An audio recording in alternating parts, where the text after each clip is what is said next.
Shalom à tous, que l'Éternel Dieu vous bénisse, que l'Éternel Dieu vous garde. Bienvenue donc à cet enseignement. Nous continuons donc sur le thème iniquité et hypocrisie, afin effectivement de vérifier aussi certaines choses. Nous parlons dans la Brit Hadasha, c'est-à-dire l'alliance nouvelle, au travers de Yeshua, de l'hypocrisie, et Yeshua nous parle très clairement de l'hypocrisie, de l'iniquité et de l'hypocrisie. Ce qui est un petit peu curieux quand même, c'est que, effectivement, on n'entend pas beaucoup, en fin de compte, d'hypocrisie dans, en fait, la première alliance. Alors, je me suis posé la question, qu'en est-il en réalité? Est-ce que les hommes sont devenus hypocrites avec Yeshua? Est-ce qu'ils ne l'étaient pas, en fait, avant également? Oui, bien sûr. La nature humaine était là depuis Adam, bien évidemment, et elle pose problème. Donc, ce qui veut dire que dans la première alliance, il y a tout un certain nombre de versets qui, en fait, nous parlent d'iniquité et d'hypocrisie. Oui, bien sûr. Nous allons en voir quelques-uns, et effectivement, nous nous apercevons que les traductions sont faussées. Oui, bien sûr. Et cela nous pose, en fait, mon problème. Alors, il faut effectivement, donc, bien se poser les bonnes questions. Et on va voir quelques versets.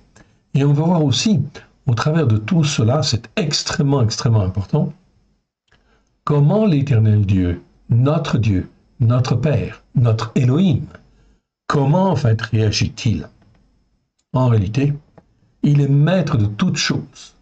Et effectivement, il agit. Il sonde les cœurs et les reins des uns et des autres, et en fonction de l'attitude des personnes, de ce qu'ils font, eh bien effectivement l'Éternel réagit, et l'Éternel réagit et agit en réalité afin que son nom puisse éclater un jour au grand jour. Alors cela nous montre le processus dans lequel l'Éternel Dieu, en fait ici, agit en fait sur les hommes, sur la terre, afin effectivement que nous puissions mieux comprendre certaines choses et mieux aider tous ceux qui s'égarent, si du moins ils veulent se repentir et écouter. C'est donc extrêmement important parce que là, en fait, l'Éternel Dieu nous ouvre les yeux sur la manière dont il travaille et la manière dont il agit avec les uns et les autres afin, effectivement, soit de les amener à la rédemption, soit, effectivement, de les amener dans l'endurcissement quelque part. Ah, endurcissement, ça vous dit quelque chose? Oui, bien sûr. Eh bien, on va en parler. Remettons ces quelques instants à l'Éternel, notre Dieu, notre Père, si vous voulez bien. Père très saint, nous te rendons grâce dans le précieux nom de Yeshua, ton Fils bien-aimé. Nul n'est comme toi dans le ciel. Merci Seigneur parce que tu nous as donné la vie. Merci mon Dieu mon Père, car tu nous as donné la vie spirituelle au travers de Yeshua, ton Fils bien-aimé. Tu nous as rachetés afin que nous puissions être à toi, afin que nous puissions être ton serviteur, ta servante, à la gloire de ton saint nom. Et tends ta main bienfaisante sur chacun de nous, que ce qui n'est pas de toi, dans le nom d'Yeshua, s'en aille dans les lieux arides.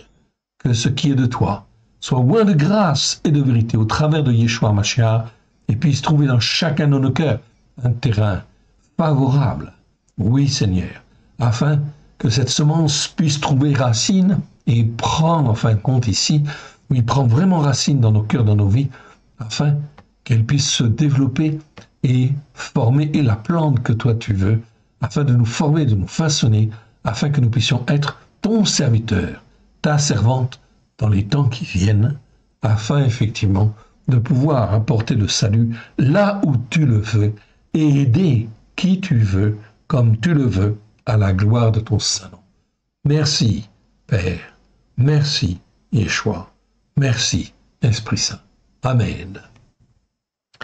Allons voir maintenant donc dans la première alliance. Nous sommes ici dans la Genèse chapitre 1, et on va rechercher en fait ici quelques versets qui sont mal traduits, mais qui nous parlent d'iniquité et d'hypocrisie. Donc le premier verset en fait que je trouve depuis la Genèse, donc il y a certainement d'autres versets qui auraient pu être traduits par hypocrisie, bien évidemment, ou qui parlent d'hypocrisie, oui bien sûr. Et là, j'ai sélectionné essentiellement 9 versets où c'est flagrant. Donc ici, nous sommes dans Ésaïe chapitre 30. donc chez le prophète Ésaïe. Et là, en fait, au verset 10, okay, je vous l'agrandis en fait ici, on va en fin de compte parler ici d'hypocrisie. L'hypocrisie au travers en fait d'un numéro strong, d'un nom, qui est traduit par parole, par les choses flatteuses. Ok? Oui, ça nous parle en fait d'hypocrisie tout simplement. Eh bien ici, on est dans le numéro strong 02519, qui existe 4 fois. Ça nous parle d'hypocrisie et en fait d'iniquité. Également le numéro 02513, qui existe 5 fois, et nous allons voir ces 9 versets. Et vous allez voir que là, on se réfugie, en fait ici, que les hommes se réfugient dans une certaine, comment dire, un certain confort intellectuel ou un confort spirituel qui n'est en fin de compte que de l'iniquité et de l'hypocrisie, exactement de la même manière que nous avons vu l'hypocrisie des pharisiens, des chefs en fait ici de Juda, lorsque Yeshua en fait est venu. On est dans la même situation. Regardons un petit peu ce contexte-là. Donc, 9 versets, retenez-les bien. Ici, nous sommes dans Ésaïe, chapitre en fait 30, verset 9. Pour bien comprendre le contexte, je vais reprendre à partir du verset en fait 9. Donc, c'est Ésaïe qui parle, le prophète Ésaïe qui parle. Et il dit ici, de la part de Dieu, en fait ici, car c'est un peuple rebelle. Ce sont des enfants menteurs, des enfants qui ne veulent point écouter la Torah. Première remarque en fait ici, ok? Ou les enseignements de la Torah de l'Éternel. C'est donc ici un critère. Si les personnes ne veulent pas écouter la Torah pour la mettre en pratique, ne veulent pas se soumettre et ne veulent pas apprendre l'obéissance, résultat des courses derrière, il y a de l'iniquité inévitablement. Il y a du péché, il y a des transgressions, il y a de l'orgueil, il y a toutes sortes de choses, en fait, ici, des enseignements qui nous viennent de la tradition, qui, en fait, nous ont entraînés à certaines pratiques, oui, bien sûr, mais, en fait, on est parmi les gens qui n'écoutent pas la Torah pour la mettre en pratique. Là, on est déjà dans l'iniquité. Ici, voyons le verset. « Car c'est un peuple rebelle, dit l'Éternel, ce sont des enfants menteurs, des enfants qui ne veulent point écouter la Torah, qui disent aux voyants, ne voyez pas, qui disent aux prophètes, ne nous prophétisez pas des vérités, dites-nous des paroles remplies d'hypocrisie. » Eh oui, ici on aurait dû traduire le mot par hypocrisie, ok, c'est ralakot, tout simplement, en hébreu, et en fait on devrait le traduire par, en fait ici, hypocrisie. En fait, dans la traduction, dans nos versions françaises, eh bien, nous trouvons, en fin de compte, ici, dites-nous des paroles, des choses flatteuses. Non. Ici, c'est des paroles remplies d'hypocrisie. Prophétisez des chimères. Détournez-vous de la voie, en fait, ici. Écartez-vous du sentier. Éloignez-vous de notre présence. Éloignez de nous, éloignez de notre présence le Saint d'Israël.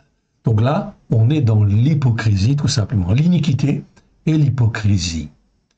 Donc c'est facile en fait à reconnaître aussi quelque part.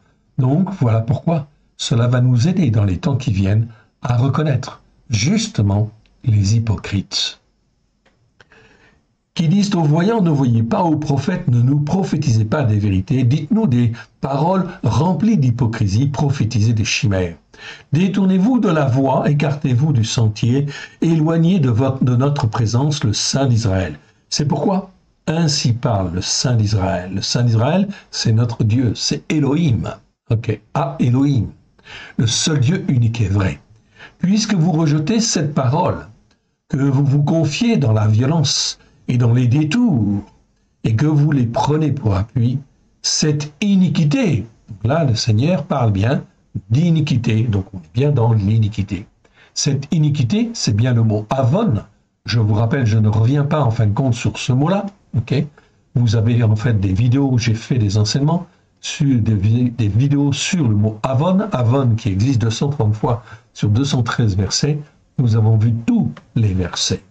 Donc, ce qui nous permet de comprendre ce qui est iniquité. Donc ici, le Seigneur dit, cette iniquité-là, ok, eh bien, sera pour vous comme une partie crevassée qui menace ruine et fait saillir dans un mur élevé dont l'écroulement arrive tout à coup en un instant. Eh bien voilà, ici, ce type d'iniquité, eh bien ce n'est pas pardonnable quelque part.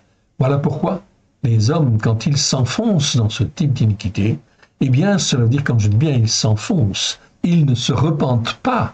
Résultat des courses, eh bien il y a comme de l'endurcissement quelque part.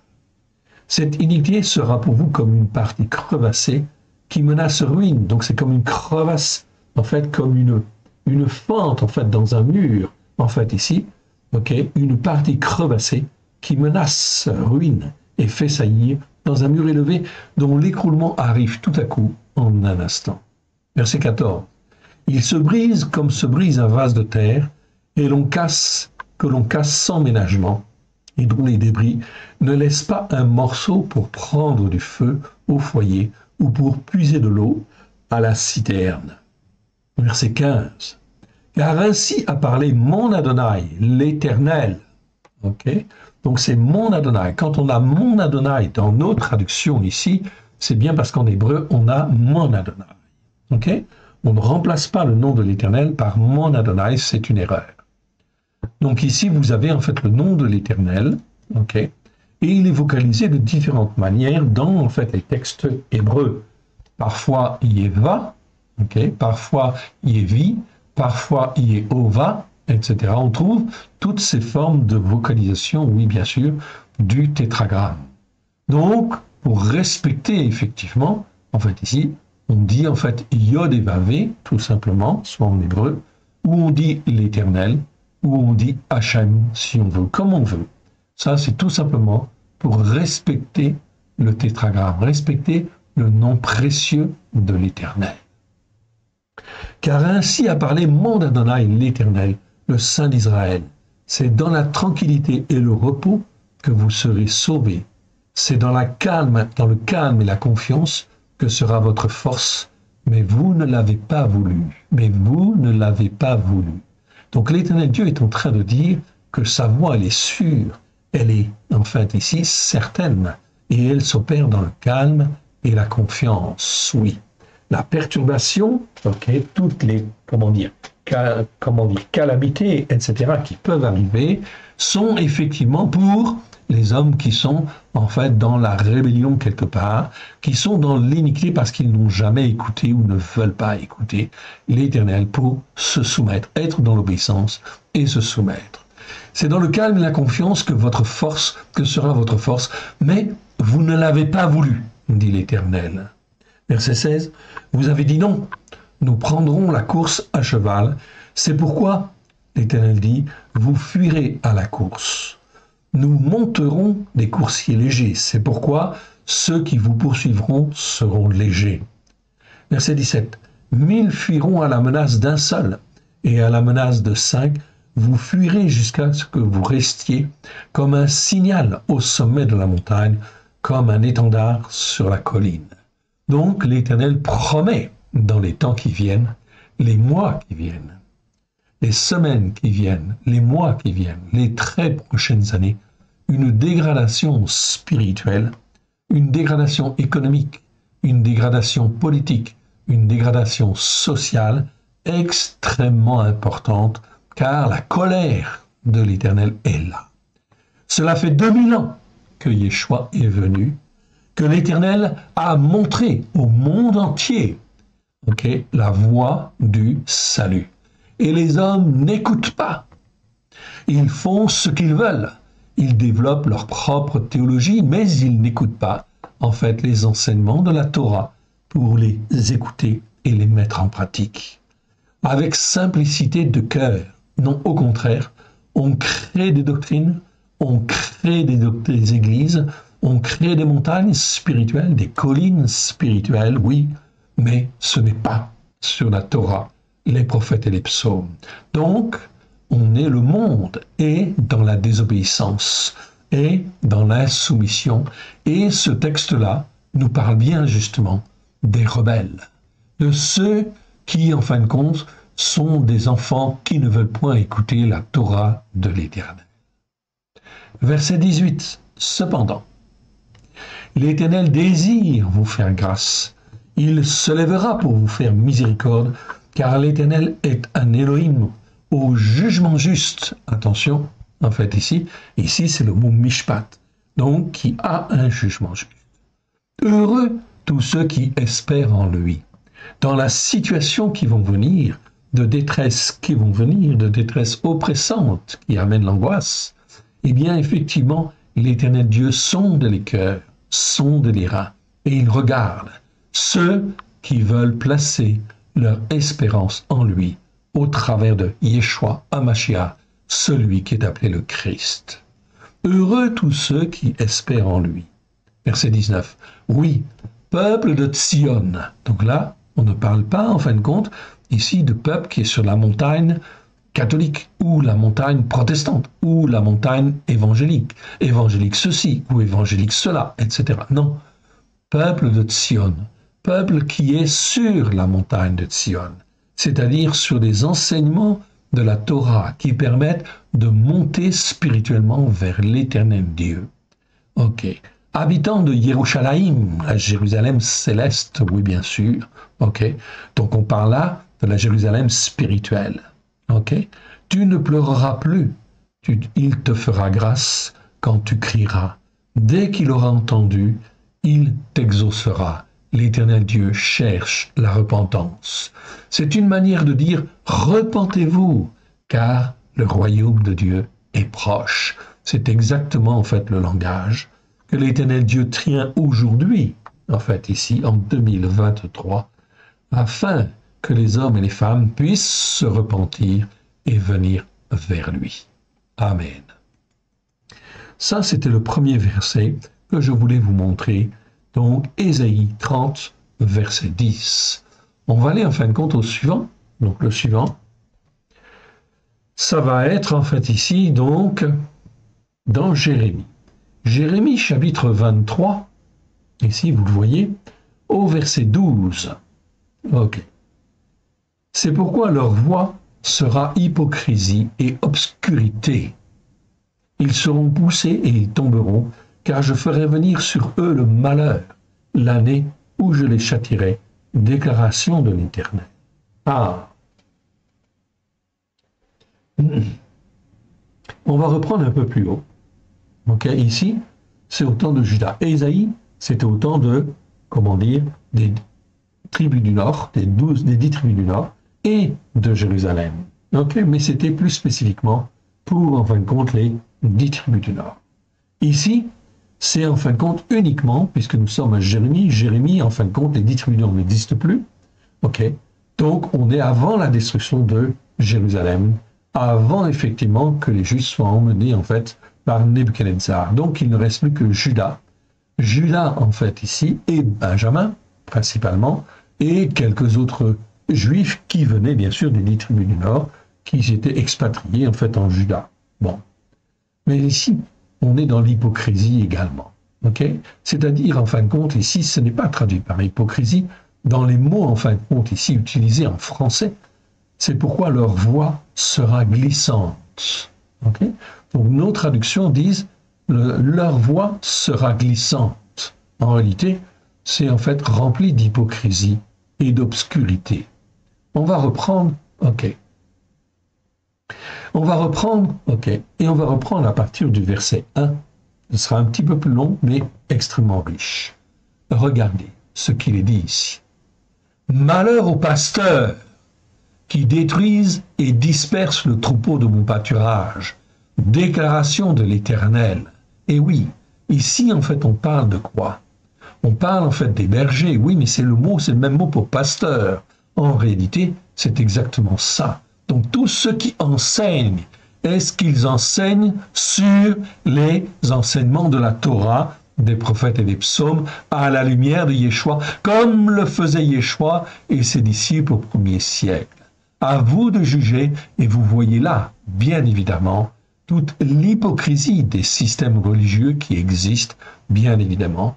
On est à côté de la plaque. Malheur, dit l'Éternel au travers de la bouche de Jérémie, malheur aux pasteurs qui détruisent et dispersent le troupeau de mon pâturage, déclaration de l'Éternel. C'est pourquoi ainsi parle l'Éternel, l'Élohim d'Israël, sur les pasteurs qui paissent mon peuple. Vous avez dispersé mes brebis, vous les avez chassées, vous n'en avez pas pris soin. Voici, je vous châtierai à cause de la méchanceté morale et spirituelle de vos actions, dit l'Éternel. Déclaration de l'Éternel. Neum Adonai, c'est plus que dit l'Éternel, c'est une déclaration, en fait, ici. Verset 3. Et je rassemblerai le reste de mes brebis, de tous les pays où je les ai chassées, je les ramènerai dans leur pâturage, elles seront fécondes et multiplieront. J'établirai sur elles des pasteurs qui les paîtront. Elles n'auront plus de crainte, elles ne seront plus brisées, il n'en manquera aucune déclaration de l'Éternel. Donc l'Éternel suscite à droite et à gauche des hommes et des femmes qui veulent sortir des systèmes religieux existants, qui sont tombés dans l'hypocrisie, évidemment l'hypocrisie religieuse, comme les pharisiens et les sadducéens à l'époque de Yeshua, et les scribes.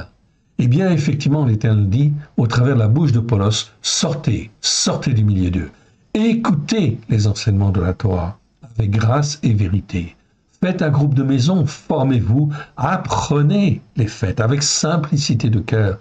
Formez-vous, en fait, ici, à la gloire de l'Éternel. Car l'Éternel Dieu veut susciter des hommes et des femmes afin qu'ils puissent devenir des vrais pasteurs, des vrais prophètes, des véritables hommes de l'Éternel, sur la Torah, les prophètes et les psaumes, comme Yeshua était au 1er siècle, et ses disciples, évidemment. Ils étaient tous sur la Torah, les prophètes et les psaumes, car les évangiles ne sont apparus que plus tard, dans les années 50, 60, 100 pour l'évangile de Jean. Okay? Donc on voit bien qu'au début, en fin de compte, il n'y avait que la Torah, les prophètes et les psaumes. Alors, arrêtons l'hypocrisie religieuse. Okay? Et en fin de compte, revenons aux sources, bien sûr, de l'Écriture, à la gloire de l'Éternel, avec simplicité de cœur. Même si vous ne savez pas faire parfaitement, c'est pas grave, mais il faut revenir à l'Éternel. Verset 5. Voici les jours viennent, déclaration de l'Éternel, où je susciterai à David un germe juste. Il régnera en roi et prospérera. Il pratiquera quoi? Ah, c'est pas la justice ici, hein? C'est le jugement juste, c'est-à-dire un jugement qui est juste devant l'Éternel. L'Éternel veut nous apprendre à avoir un jugement juste. Donc, si je vois de l'hypocrisie, je ne dois pas marcher avec les hypocrites. Je dois en fait sortir du milieu d'eux et ne pas même manger en fait avec eux, dit l'Éternel. Il pratiquera le jugement juste et la justice par la foi, tzedaka. Okay? Donc je vous avais montré en fait déjà le mot mishpat en fait ici, mais je n'ai pas encore fait de vidéo sur le jugement juste à proprement parler. On en a déjà pas mal parlé, oui, mais on n'a pas eu l'occasion d'en faire. Ça va venir un instant, si vous voulez, chaque chose en fait en son temps. Okay? Par contre, nous avons parlé en fin de compte de la justice par la foi. Justice par la foi, c'est le mot tzedaka. Ici, j'ai fait les vidéos, vous les avez sur le site, ok. Et là, dans le mot tzedaka, eh bien, le mot tzedaka, ça ne peut pas être traduit simplement par justice, parce qu'il y a le mot tzedek, qui lui veut dire justice. Tzedaka, c'est la justice par la foi. C'est très, très, très important. Ce mot-là, tzedaka, doit toujours être traduit par la justice par la foi. Ce mot existe 157 fois dans 150 versets. Nous avons fait les vidéos et on a vu tous les versets.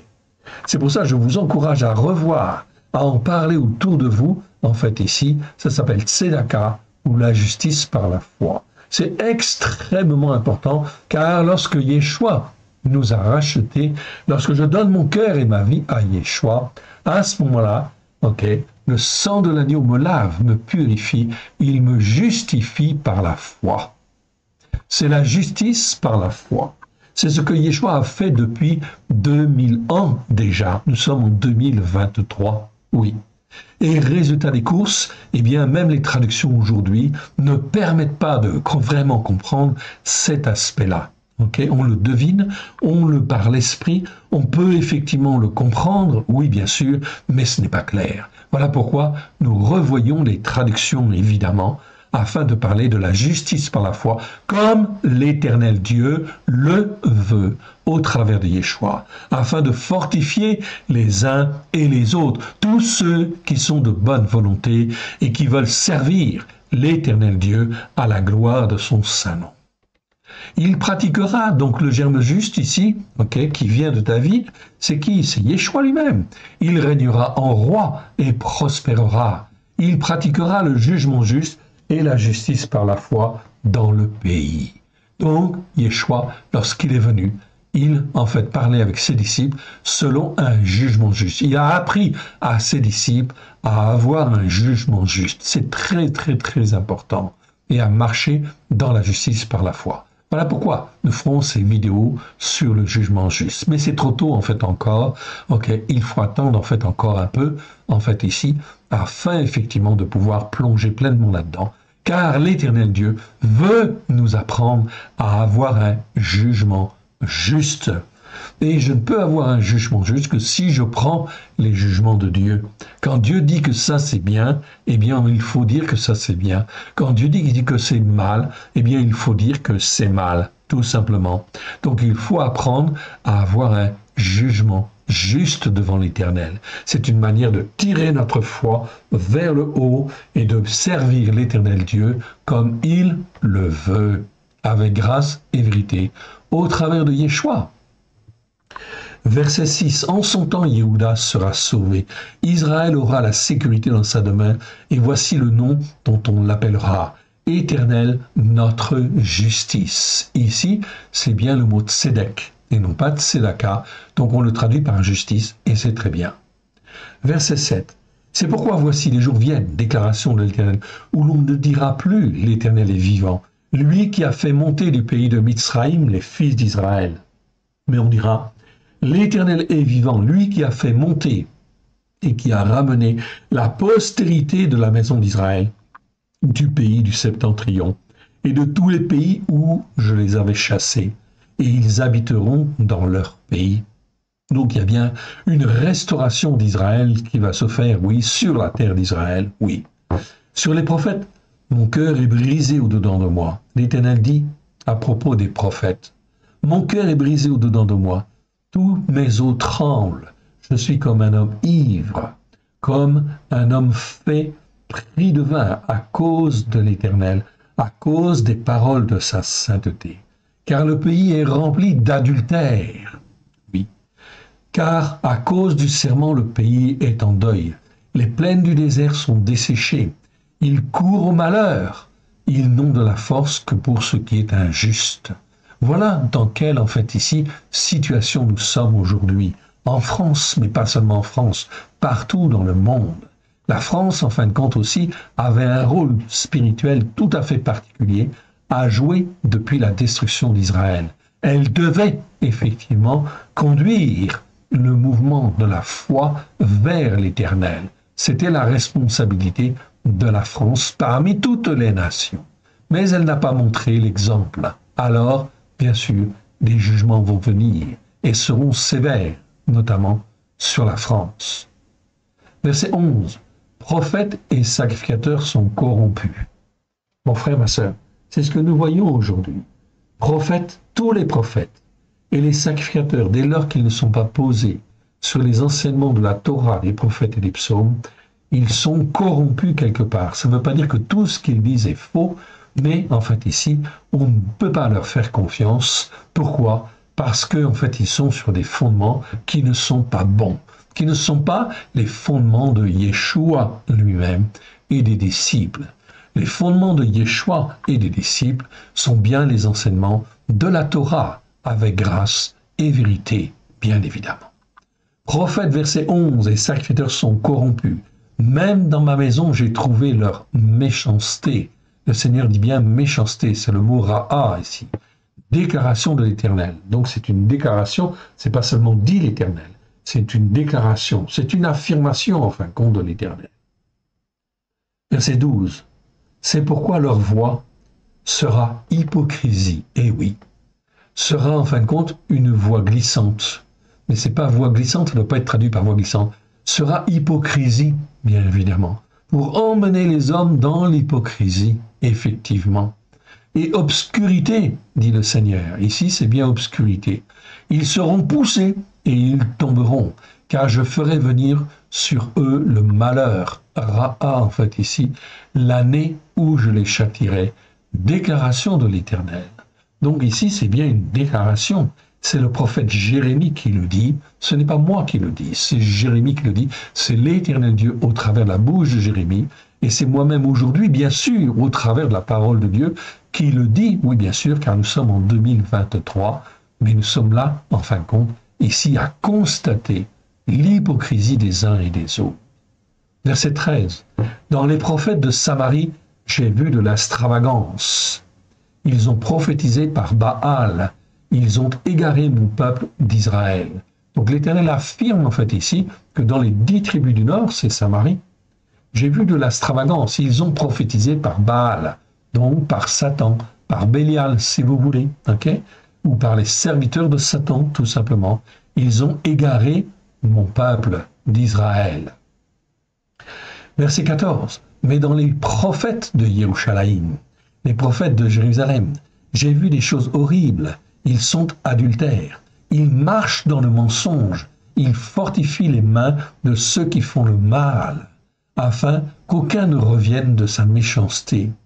Ils sont tous à mes yeux comme Sédom, et les habitants de Yerushalayim comme Amora, c'est-à-dire Gomorre. Vous voyez ce que l'Éternel Dieu dit sur son peuple, ok, dans les années en fait 600 avant Jésus-Christ, ce qu'il dit sur son peuple de Jérusalem. Mais dans les prophètes de Yerushalayim, j'ai vu des choses horribles, ils sont adultères, ils marchent dans le mensonge, ils fortifient les mains de ceux qui font le mal, afin qu'aucun ne revienne de sa méchanceté. Ils sont tous à mes yeux comme Sédom, et les habitants de Yerushalayim comme Amora. Mon frère, ma sœur, ce verset, tu peux le prendre tel qu'il est en fait aujourd'hui, en 2023. Et tu peux dire en fait ici, mais les prophètes d'aujourd'hui, ok, en France, en Europe, partout en fait dans le monde, ok, j'ai vu des choses horribles. Ils sont adultères, oui, ils n'écoutent pas les enseignements de la Torah pour en fait ici les mettre en pratique avec grâce et vérité. Est-ce qu'ils font le Shabbat? Est-ce qu'ils font les fêtes de l'Éternel? Déjà, ce sont des critères qui montrent que derrière, il y a un problème, et un problème grave. Ils sont adultères, ils marchent dans le mensonge, ils fortifient les mains de ceux qui font le mal. Ils confortent en fait ici le système traditionnel en disant « Nous sommes sauvés car en fait ici nous connaissons Christ et nous pouvons très bien ne pas faire le Shabbat, ne pas faire en fait les fêtes de l'Éternel, ne pas rentrer dans l'obéissance et la soumission. L'Éternel Dieu nous a pardonné, il nous pardonne. » Non, ils sont dans l'erreur. Okay. Ils fortifient les mains de ceux qui font le mal, afin qu'aucun ne revienne de sa méchanceté, c'est-à-dire du fait de ne pas obéir et de ne pas se soumettre. Ils sont tous à mes yeux comme Sédom, Sédom c'est Sodome, et les habitants de Yerushalayim comme Amora, comme Gomorre, aux yeux de Dieu. La situation spirituelle aujourd'hui, mon frère, ma sœur, est catastrophique quelque part. Les églises, la plupart, se vident. Oui, bien sûr. Ok, parce que, en fait, elles ne sont pas dans l'obéissance et la soumission à l'Éternel. Il manque de la repentance, il manque de l'humilité, bien évidemment, dans toutes ces choses. Verset 15. C'est pourquoi ainsi parle l'Éternel des armées sur les prophètes. Voici, je vais les nourrir d'absinthe. C'est-à-dire de quoi? De mensonges. Ils vont voir des visions qui ne sont pas des visions de Dieu. Et je leur ferai boire des eaux empoisonnées. C'est-à-dire qu'ils vont recevoir des choses qui ne se viennent pas de Dieu. Car c'est par les prophètes de Yerushalayim que l'impiété s'est répandue dans tout le pays. Donc, ils vont toujours prophétiser, mais ils vont prophétiser des choses fausses, des choses dans le but, en fait, de maintenir ceux qui veulent écouter, en fait, ici, dans l'erreur, dans l'impiété, dans la désobéissance et l'insoumission à l'Éternel Dieu. C'est extrêmement important. Voilà pourquoi il faut que nous ayons, en fait, un jugement juste. Il faut que nous apprenions à avoir un jugement juste afin de discerner ce qui est faux de ce qui est vrai. Ainsi parle l'Éternel des armées. N'écoutez pas les paroles des prophètes qui vous prophétisent. Ils vous entraînent à des choses de néant. Ils disent les visions de leur cœur et non ce qui vient de la bouche de l'Éternel. Vous voyez, donc là, c'est quand même clair, en fait, ici. Verset 17. Ils disent à ceux qui me méprisent, l'Éternel a dit, vous aurez le shalom. Et ils disent à tous ceux qui suivent les penchants de leur cœur, il ne vous arrivera aucun malheur. Ils ne dénoncent pas le péché, ils ne dénoncent pas l'iniquité, ils ne dénoncent pas le mensonge. Mon frère, ma sœur, si tu fais le dimanche, ok, tu es dans le mensonge, ok. Donc il faut revenir. Si tu fais les fêtes dites chrétiennes, il faut revenir demander pardon et apprendre les fêtes de l'Éternel. Ok? Car, en fait, ici, sinon tu vas recevoir des messages qui te dira que tu ne t'arrivera aucun malheur, parce que tu écouteras des prophètes de mensonges. Tu vas t'endurcir, en fin de compte, dans ces choses-là, évidemment. Verset 18. Qui donc a assisté au conseil de l'Éternel pour voir, pour écouter sa parole? Qui a prêté l'oreille à sa parole? Qui l'a entendu? Voici, la tempête de l'Éternel, la fureur éclate, l'orage se précipite, ils font sur la tête des méchants. Ici, ce n'est même plus la colère de l'Éternel. Ici, c'est Réma. Réma, en fait, ici, ça nous parle de la fureur, ok, de l'Éternel. Ok, Af, ça veut dire effectivement, enfin, une colère. Ok, Raron, ça veut dire en fait ici la colère ardente quelque part. Et Réma, en fait ici, ça veut dire la fureur. Donc ce n'est même plus la colère de Dieu, c'est en fait ici la fureur. Il y a donc en fait ici pas mal de versets effectivement qui en parlent. Évidemment, c'est pas le sujet en fait ici, bien évidemment. Mais on voit au travers de la bouche de Jérémie en fait ici très clairement que l'Éternel est en colère, et plus qu'en colère, il est en fureur. Et en fin de compte, toutes ces choses, toutes ces hypocrisies vont en fait ici être mises à jour dans les temps qui viennent. On va aller au verset suivant. Donc nous avons fait 2 versets sur les 9, ok. On va aller en fin de compte ici au 3e. Nous arrivons dans le psaume 12. Psaume 12, verset 3, ou verset 2 selon effectivement les, comment dire, les Bibles. Ok. Donc là, il y a un décalage de 1 verset selon le cas. On va en fait regarder ce psaume. Ok. Verset 2. Sauve, Éternel, car les hommes pieux s'en vont. Okay. Les fidèles disparaissent parmi les fils d'Adam. On se dit des faussetés les uns aux autres. On a sur les lèvres des paroles pleines d'hypocrisie. Okay. On parle avec un cœur double. Dans les traductions françaises, ici c'est traduit, okay, ils ont sur les lèvres des paroles, des choses flatteuses. Dans la version second, c'est traduit par des choses flatteuses. Okay. Je vous le montre en fait ici. Mais c'est quoi des choses flatteuses? Non, c'est en fin de compte des paroles pleines d'hypocrisie. C'est ça en réalité. Quand on comprend en fait le contexte. Donc là, on est bien en fin de compte dans l'hypocrisie, dans l'iniquité et l'hypocrisie. Donc verset 3, on se dit des faussetés les uns aux autres. On a sur les lèvres des paroles pleines d'hypocrisie. On parle avec un cœur double. Verset 4, que l'Éternel extermine toutes les lèvres extermine toutes les lèvres aux paroles pleines d'hypocrisie. Oui, bien sûr. On retrouve en fait ici, en fait, le même mot en fait ici, mais cette fois-ci, il est traduit par flatteuse. Ok, des paroles flatteuses. Ok, c'est pas des paroles flatteuses, hein, c'est des paroles pleines d'hypocrisie en réalité. Ok, je diminue un peu pour remettre mon texte normal. Ok, donc ici, verset 4. Que l'Éternel extermine toutes les lèvres aux paroles pleines d'hypocrisie. Ça, c'est tout à fait biblique. Tout à fait biblique, bien évidemment, afin, hein, en fait, c'est David qui le dit. Est-ce que David, en fin de compte, il a fait des erreurs dans ses prières, tout ça, dans ses psaumes? Non, Ok? Donc ça, ce sont en fin de compte des manières de se comporter et d'être juste devant Dieu, de rejeter, d'apprendre les paroles pleines d'hypocrisie et de les rejeter. La langue qui discourt avec arrogance, okay, orgueil ou arrogance, ceux qui disent « nous sommes puissants par notre langue, nous avons nos lèvres avec nous, qui serait notre maître ?» Verset 6. Devant la dévastation des malheureux, devant les gémissements des nécessiteux, maintenant, dit l'Éternel, je me lève. J'apporte le salut à ceux contre qui l'on souffle. Verset 7. Les paroles que révèle l'Éternel sont des paroles révélées qui sont pures. Un argent éprouvé au creuset sur la terre est 7 fois épuré. Toi, Éternel, tu les garderas, tu les préserveras de cette race à jamais. Les méchants se promènent de toutes parts quand la bassesse règne parmi les fils d'Adam. Vous voyez, au verset 8. Toi, Éternel, David dit bien très clairement, Éternel, tu les garderas. Tu garderas tous ceux qui ont un cœur sincère, qui veulent s'attacher à l'Éternel Dieu avec un cœur sincère, peu importe leur niveau spirituel, dès lors qu'ils veulent s'attacher à l'Éternel Dieu les garde.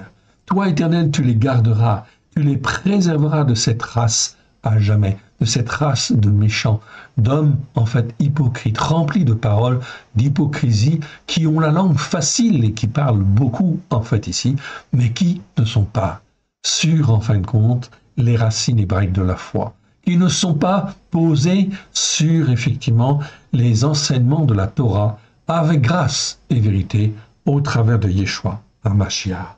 Ce psaume 12 est donc ici très intéressant, oui bien sûr. Okay. Vous pourrez le relire, bien évidemment, en corrigeant, bien sûr, quelques mots, comme vous l'avez là, en fait, ici. Ok. On continue. Et puis, on va maintenant, en fin de compte, dans le psaume 35. Ok. Psaume 35 au verset 6. Donc, c'est un psaume de David, en fait, encore. Que leur voix soit ténèbres et remplie d'hypocrisie, et que l'ange de l'Éternel les poursuive. Car sans cause, ils m'ont tendu leur filet sur une fosse. Sans cause, ils l'ont creusé pour m'ôter l'âme. Que la ruine les atteigne à l'improviste, qu'ils soient pris dans le filet qu'ils ont tendu, qu'ils y tombent et soient dans la ruine. Voilà ce que David dit. C'est bien David qui le dit. David, en fin de compte, a écrit, okay, toutes ces paroles sont justes devant l'Éternel. Oui. Voilà pourquoi il faut s'inspirer aussi de ces paroles et ne pas être dupe, ne pas être en fait aveugle pour ne pas voir tous ceux qui marchent dans l'hypocrisie. Regardez ce que, en fait, ici, David dit, psaume 35. Il faut corriger, en fait, le texte aussi, parce que les traductions ne sont pas bonnes.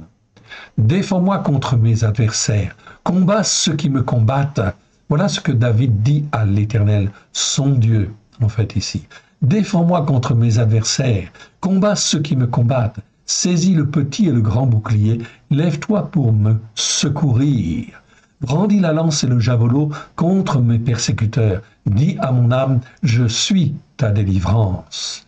Qu'ils soient honteux et confus ceux qui en veulent à mon âme, qu'ils reculent et rougissent ceux qui méditent ma perte. Voilà ce que David dit, et c'est choses justes en fait devant l'Éternel. Ce sont des jugements justes là. Qu'ils soient comme la balle emportée par le vent, que l'ange de l'Éternel les chasse. Okay?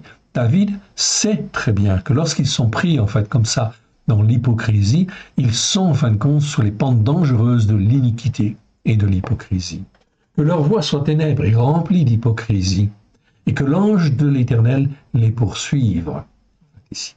Dans la version seconde, okay, c'est marqué en fait ici, je vous montre la traduction seconde, que leur voix soit ténèbres et glissante, et que l'ange de l'Éternel les poursuive. Non, c'est pas glissante, c'est rempli d'hypocrisie.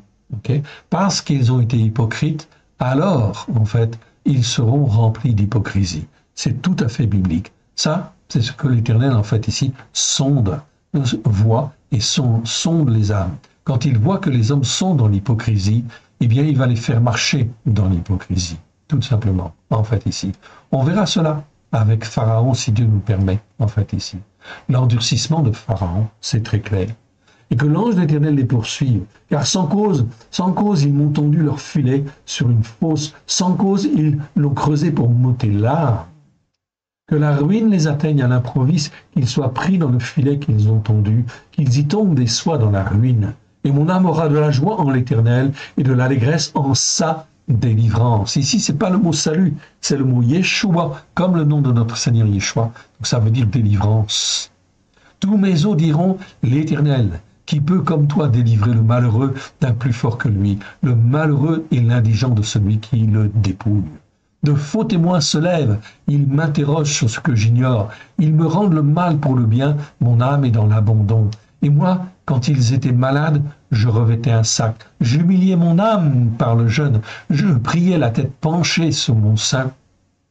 Comme pour un ami, pour un frère, je me traînais lentement, comme pour le deuil d'une mère, je me courbais avec tristesse. Puis quand je chancelle, ils se réjouissent et s'assemblent. Ils s'assemblent à mon insu pour m'outrager. Ils me déchirent sans relâche. Avec les impies, les parasites moqueurs, ils grincent des dents contre moi. Mon Adonai, jusqu'à quand le verras-tu? Protège mon âme contre leurs embûches. Je suis tout seul contre les jeunes lions. David était dans la détresse. Verset 18. Je te louerai dans la grande assemblée, je te célébrerai au milieu des peuples nombreux. Que ceux qui sont à tort mes ennemis ne se réjouissent pas à mon sujet. Que ceux qui me haïssent sans cause ne m'insultent pas du regard, car ils tiennent un langage qui n'est point celui du shalom, celui de la paix. Ils méditent la tromperie contre les gens tranquilles du pays. Ils ouvrent contre moi leur bouche, ils disent « Ah, nos yeux regardent ». Éternel, tu le vois, ne reste pas en silence. Mon Adonai, ne t'éloigne pas de moi. Réveille-toi pour rendre sur moi un jugement juste ici. Pas le mot justice, ici un jugement juste. Mishpat. Mon Elohai et mon Adonai défend ma cause. Juge-moi selon ta justice, Éternel, mon Elohai, et qu'ils ne se réjouissent pas à mon sujet. Qu'ils ne disent pas dans leur cœur, « Ah, voilà ce que nous voulions », qu'ils ne disent pas, « Nous l'avons englouti ». Que tous ensemble ils soient honteux et confus, ceux qui se réjouissent de mon malheur, qu'ils revêtent l'ignominie et l'opprobre, ceux qui s'élèvent contre moi, qu'ils aient de l'allégresse et de la joie, ceux qui prennent plaisir à ma justice. Ok, à ma justice, c'est pas mon innocence ici. Le mot, c'est justice, à ma justice. Et que sans cesse, ils disent, exalté soit l'Éternel, qui veut le shalom pour son serviteur. Et ma langue célébrera ta justice, Tzedek. Elle dira tous les jours ta louange. Voilà donc, en fait, ici, un psaume, en fin de compte, ok, où David pleure, il est dans la détresse, il est attaqué, il est oppressé, oui, bien sûr, par des hommes méchants, oui, bien sûr, qui, en fin de compte, ici, se tournent contre lui et l'attaquent, alors qu'il avait prié pour ces hommes lorsqu'ils étaient malades. Eh bien, ici, on est dans la pleine ingratitude, oui, bien sûr, dans la méchanceté. David nous apprend à avoir un jugement juste devant l'Éternel. C'est donc ici quelque chose de très, très, très important. Voyons, si vous voulez bien, le verset suivant. Nous arrivons en fin de compte ici dans le 6e verset. Et là, nous sommes toujours dans les psaumes, psaume 73. Psaume 73, ok.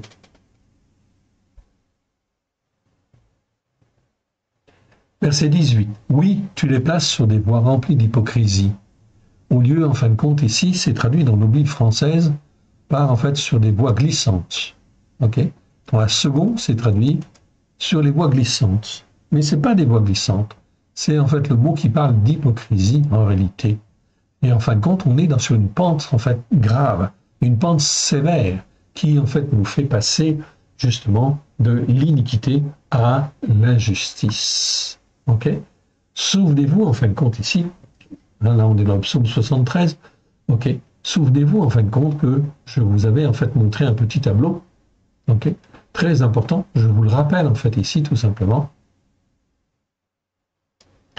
Ok. où on parlait en fait ici, dans ce tableau, en fait ici, ok, quelle que soit la dégradation spirituelle qui s'installe, ainsi, en fait ici, nous avons ici en haut à droite, où nous avons en fait l'iniquité, ok, avec en fait en hébreu le mot avon, que vous voyez là, et puis vous avez en grec le mot anomia, et l'adjectif anomos, qu'on doit traduire par inique ou iniquité, tout simplement. Donc avon doit toujours être traduit par iniquité, toujours. Ok, on a vu tous les versets. Anomia, en fait, c'est le mot grec, il doit toujours être traduit par iniquité également. Ok, pour avoir de bonnes correspondances et puis qu'on puisse mieux comprendre la parole de Dieu. Et anomos, c'est l'adjectif. On le traduit par inique ou celui qui est sans la Torah ou en fin de compte contre la Torah. Ok, ici, en fin de compte, nomos, ça nous parle de la Torah. Je vous agrandis le mot. Nomos, ça nous parle de la Torah, de celui qui est sur la Torah, ok, ou pour la Torah. Et le préfixe a, en fait en grec, c'est le contraire. C'est être contre ou sans, tout simplement. Et c'est pour cela que l'anomos, ok, dans Polos va utiliser cet adjectif. Et en fin de compte, ça va être traduit par l'impie. Et l'impie, en fin de compte, ici, eh bien, il va monter sur le trône du monde. Oui, bien sûr. Mais l'impie, en fait, le mot grec, c'est anomos. C'est celui qui est contre la Torah, tout simplement. Ok, c'est l'impie. Ok, c'est l'antichrist, tout simplement. Ok, il est appelé l'anomos. Donc là, on voit très très clairement ce qu'il en est. Nous avons ici en haut à gauche, en haut à droite, le mot avon. Le mot avon, en fait, ici, vous avez entre deux, en fin de compte, d'autres mots, des variantes de mots d'iniquité. Et on arrive en fait à l'aven. L'aven, enfin, en bas à gauche. Aven, en fait, en hébreu, ok, 78 fois dans 70 versets. On a fait déjà l'étude. Vous avez les vidéos pour voir le mot aven. Ok. Je n'ai pas fait encore le mot grec. Le mot grec, en fait, ici, c'est adikia, ok, que vous voyez là. Adikia, ou en fait ici le nom, en fait ici qui parle de l'injustice en grec, 25 fois dans 24 versets, et en fait l'adjectif adikos, ok, adikos qui existe 12 fois dans 11 versets. Donc là, on nous parle du monde des justes et des injustes, tout simplement. Eh bien, on verra ce que Yeshua en fait nous dit dans la Brit Hadasha sur le monde des justes et le monde des injustes. Voilà pourquoi de l'iniquité en fait ici, en haut à gauche, en haut à droite, pardon, qui perdure dans le temps, il y a toujours en fait une dégradation, et ce sont des voies glissantes vers l'injustice pour l'homme, qui s'y aventure par hypocrisie, duplicité, orgueil, manque de foi et mauvais raisonnement, ou encore influence des esprits mauvais. Ces variantes, ok, c'est des variantes du mot iniquité, toujours très mal traduit, 55 fois dans 51 versets, explique la glissade des croyants vers le monde de l'injustice. C'est ça qui est très important à comprendre. C'est la glissade, en fait, ici, ok, vers le monde de l'injustice, c'est-à-dire de l'avon, en fait, ici, en haut à droite, on passe, en fin de compte, à l'aven, si on ne se repent pas, et si on ne se rend pas compte, effectivement, on glisse toujours vers l'injustice. Voilà pourquoi il convient de faire attention. La dégradation spirituelle commence toujours par l'hypocrisie qui vient s'ajouter aux iniquités. Ok ? Le résumé en fait ici, quelle que soit la dégradation spirituelle qui s'installe, aussi s'il n'y a pas de prise de conscience et une attitude de repentance, elle évolue systématiquement. Elle s'ancre dans l'âme et se répand de plus en plus jusqu'à conduire l'âme de celui qui en est la proie inévitablement vers le néant, s'il n'écoute pas Elohim pour se repentir et revenir quand l'occasion lui en est donnée, par l'Éternel Elohim du ciel et de la terre, le Tout-Puissant. C'est donc très important de bien comprendre cela. Maintenant, revenons en fait à notre psaume 73, où nous étions tout à l'heure, ok, et en fait, allons voir le commentaire de, en fait ici, de ce passage, et ce passage lui-même, ok. Donc nous étions, en fait ici, on parlait de voie glissante. Voilà pourquoi on parle de l'avon, en fait ici, pour aller à l'aven, en fait ici, ce sont des voies glissantes. C'est-à-dire qu'on ne peut pas se retenir en fait quelque part, ou alors il faut une prise de conscience tout à fait exceptionnelle, et effectivement la main de Dieu qui veut bien nous sauver en fait ici, quelque part. L'Éternel Dieu veut toujours sauver, il ne veut pas la mort du pécheur, ça c'est clair. Okay ? La Bible le dit, les Écritures, il y a beaucoup de versets qui le disent. Ok, la volonté de Dieu, la volonté de Yeshua, c'est de sauver le pécheur. Ok, pourvu qu'il écoute et qu'il mette en pratique. Ici, nous sommes dans le psaume 73. On va reprendre à partir du verset 1. Ok, ce sera un petit peu plus long, mais ce sera beaucoup plus riche. Là, ce n'est pas un psaume de David, c'est un psaume de Asaph. Oui, Elohim est bon pour Israël, pour ceux qui ont le cœur pur. Et oui, c'est tout à fait juste. Toutefois, mon pied allait fléchir, mes pas étaient sur le point de glisser, car je portais envie aux insensés, en voyant le shalom des méchants. Rien ne les tourmente jusqu'à leur mort, et leur corps est chargé d'embonpoint. Ils n'ont aucune part aux souffrances des hommes mortels, ils ne sont point frappés comme le reste des descendants d'Adam. Aussi, l'orgueil leur sert de collier, la violence est le vêtement qui les enveloppe. Leurs yeux brillent à travers la graisse et leur cœur dépasse les bornes. Ils raillent, ils parlent méchamment d'opprimés, ils profèrent des discours hautains, ils élèvent leur bouche jusqu'aux cieux et leur langue se promène sur la terre. Voilà pourquoi son peuple se tourne de leur côté, ils avalent l'eau abondamment. Et il dit, comment Dieu saurait-il, comment Elion connaîtrait-il? Ainsi sont les méchants. Donc la Bible est très claire, elle considère comme méchants tous les hommes qui se comportent en fait comme cela. Et la destination du méchant, c'est le psaume 36, c'est en fait le feu, c'est la géhenne. Donc l'Éternel Dieu est très clair. Et ici, Asaph nous instruit également. Nous instruit sur l'attitude des méchants. Nous vivons dans un monde où il y a des méchants et il y a des gentils. Voilà pourquoi il faut apprendre en fait à discerner qui est méchant et je ne fais pas alliance avec eux. Ainsi donc les méchants, toujours heureux, ils accroissent leur richesse. C'est donc en vain que j'ai purifié mon cœur, dit Asaph, que j'ai lavé mes mains dans l'innocence. Chaque fois le jour, je suis frappé. Tous les matins, mon châtiment est là. Et si je disais, je veux parler comme eux, voici, je trahirais la race de tes enfants. Quand j'ai réfléchi, verset 16, là-dessus pour m'éclairer, la difficulté fut grande à mes yeux. Oui, c'est pas une chose simple, on est bien d'accord. Quand j'ai réfléchi là-dessus pour m'éclairer, la difficulté fut grande à mes yeux, jusqu'à ce que j'ai pénétré dans les sanctuaires de Dieu et que j'ai pris garde au sort final des méchants.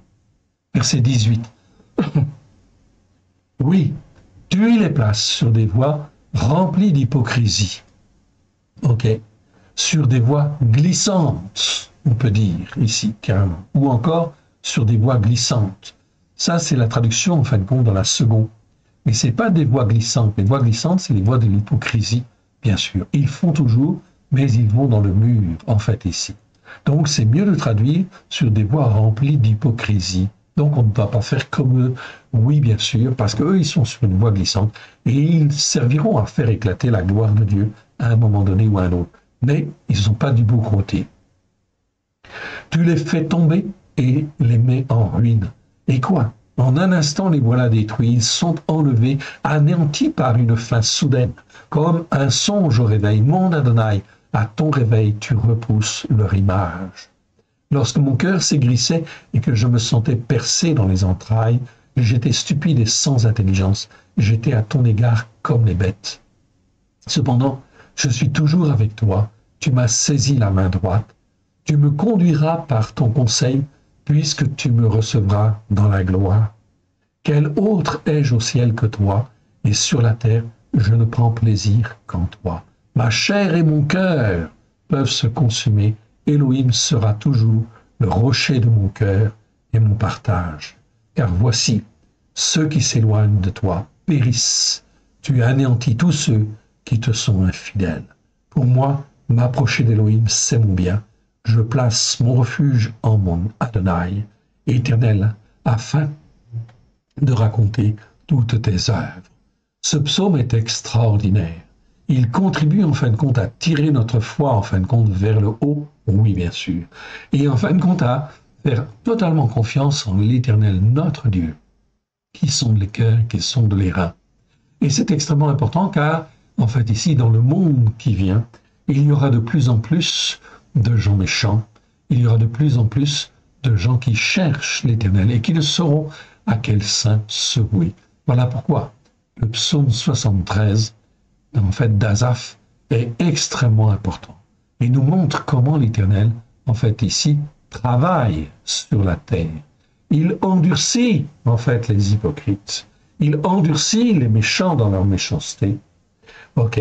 Et en fin de compte, il fortifie, en fait, ici, les croyants, en fait, ici, dans leur foi. Et en fin de compte, dans la justice par la foi. Et en fait, ici, dans le jugement juste. Voilà pourquoi les méchants, peu importe s'ils vivent, ils ont une fin terrible. OK.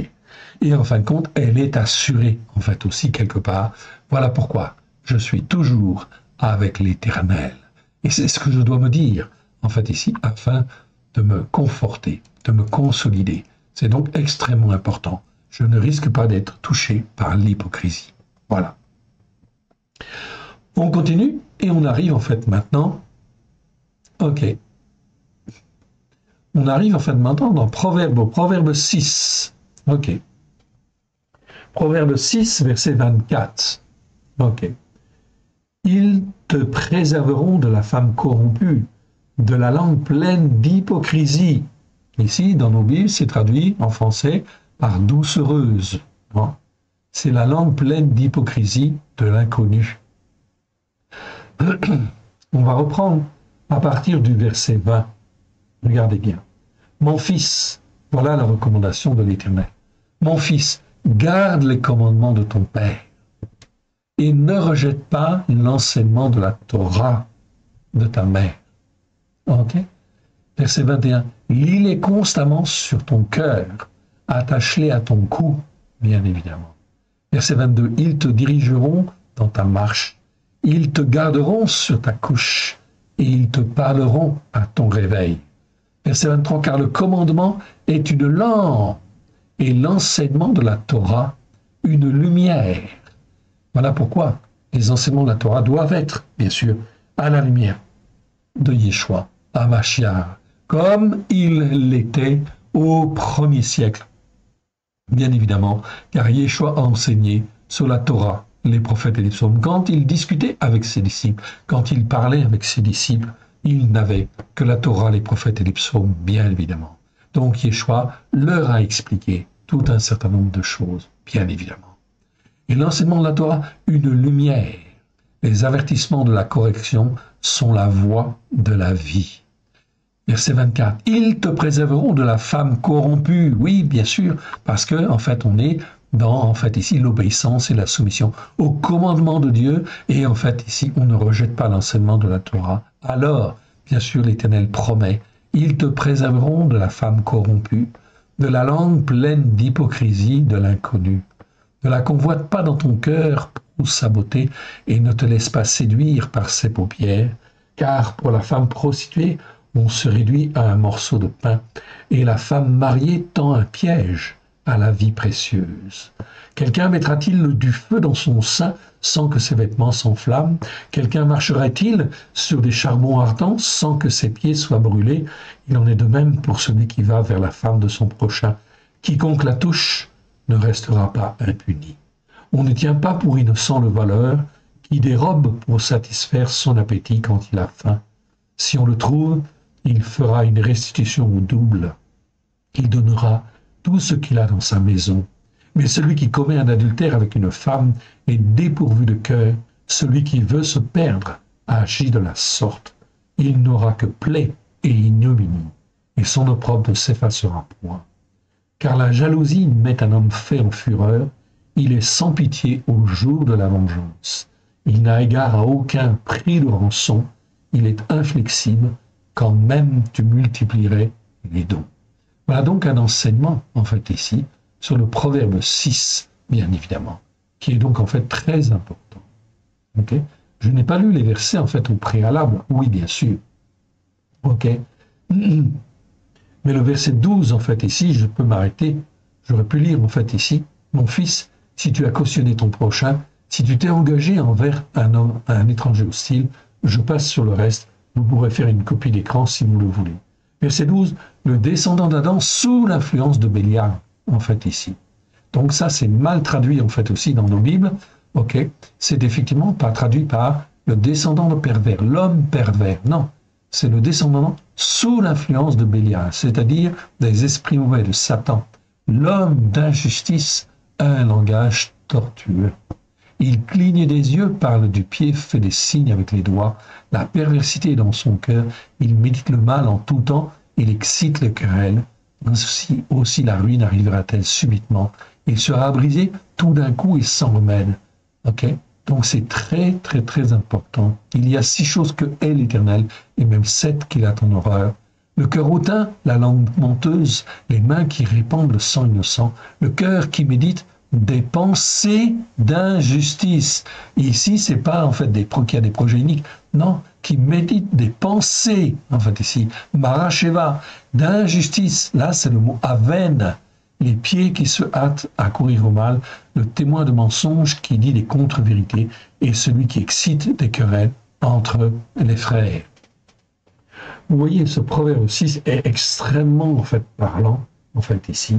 Je vous l'ai lu parce qu'il est vraiment trop important. Okay? Et c'est fondamental de bien en fait, savoir où on va et d'apprendre à juger d'une manière juste. Je continue et on arrive en fait à l'avant-dernier verset. Ok. Là, je suis dans Daniel, chapitre 11. Daniel, chapitre 11, verset 21. Un homme méprisé prendra sa place, sans être revêtu de la dignité royale. Il paraîtra au milieu du shalom. Il s'emparera du royaume par des actions remplies d'hypocrisie. C'est traduit dans nos Bibles par l'intrigue. Okay? Mais on parle là d'hypocrisie, bien sûr. Les troupes qui se répandront comme un torrent seront submergées devant lui et anéanties de même qu'un chef de l'alliance. Ici, on parle de l'antéchrist qui viendra. Bien sûr, il sera rempli d'hypocrisie. Ok. On arrive au dernier verset que je voulais voir avec vous. Cette fois-ci, nous sommes en fait là dans Daniel. Daniel 11, toujours. Au verset 34. Dans le temps où ils succomberont, ils seront un peu secourus et plusieurs se joindront à eux par des actions remplies d'hypocrisie. Là, c'est traduit, en fait ici, mieux que simplement hypocrisie. Là, dans la version seconde, ils ont quand même traduit en fait hypocrisie. C'est déjà bien. Okay? On va reprendre à partir du verset 31. Des troupes se présenteront sur son ordre, elles profaneront le sanctuaire. C'est la profanation du temple qui sera reconstruit à Jérusalem. La forteresse, okay, elles feront cesser le sacrifice perpétuel et dresseront l'abomination du dévastateur. Donc tout cela, en fin de compte, arrivera. Donc on voit que l'Éternel sur la terre, eh bien, en fin de compte, endurcit le méchant, ceux qui persévèrent dans l'hypocrisie et l'iniquité. Bien sûr, ils sont endurcis dans leur voie, puisqu'ils veulent cette voie. Et l'Éternel fortifie les hommes dans la foi. Mais les uns et les autres vivent sur la terre, oui bien sûr. Voilà pourquoi il faut apprendre à discerner, à avoir un jugement juste et ne pas marcher avec en fait les hypocrites. Mais ceux qui en fait s'attachent à l'Éternel Dieu, avec grâce et vérité au travers de Yeshua, sur la Torah, les prophètes et les psaumes, car il n'y a qu'une seule loi qui subsistera dans les temps qui viennent. Verset 31. Donc ici, des troupes se présenteront sur son ordre, elles profaneront le sanctuaire à Jérusalem, le temple qui sera reconstruit. Nous verrons ces choses, ok? Soit parce que nous sommes encore sur la terre, soit parce que nous sommes enlevés. La forteresse, elles feront cesser le sacrifice perpétuel et dresseront l'abomination des dévastateurs. Il séduira par des flatteries les traîtres de l'alliance. Mais ceux du peuple qui connaîtront leur Elohim agiront avec fermeté. Et les plus sages parmi eux donneront l'instruction à la multitude. Donc il y aura encore ici des croyances sur la terre, oui, etc., qui reviendront à l'Éternel pour le servir avec grâce et vérité au travers de Yeshua Mashiach. Les plus sages parmi eux donneront l'instruction à la multitude. Il en est qui succomberont pour un temps à l'épée et à la flamme, et à la captivité et au pillage. Donc ce sera une période très difficile. Dans le temps où ils succomberont, ils seront un peu secourus. Plusieurs se joindront à eux par des actions remplies d'hypocrisie. Quelques-uns des hommes sages succomberont afin qu'ils soient épurés, purifiés et blanchis jusqu'au temps de la fin, car elle arrivera elle n'arrivera qu'au temps marqué. Le roi fera selon sa volonté. Ok. Il s'élèvera, il se glorifiera au-dessus de tous les dieux. Il dira des choses incroyables contre le Dieu des cieux. C'est qui parle là? C'est l'Antichrist. Il prospérera jusqu'à ce que la rage due à l'indignation soit consumée, car ce qui est arrivé, s'accomplira. Il n'aura égard ni au Dieu de ses pères, ni à la divinité qui fait les délices des femmes.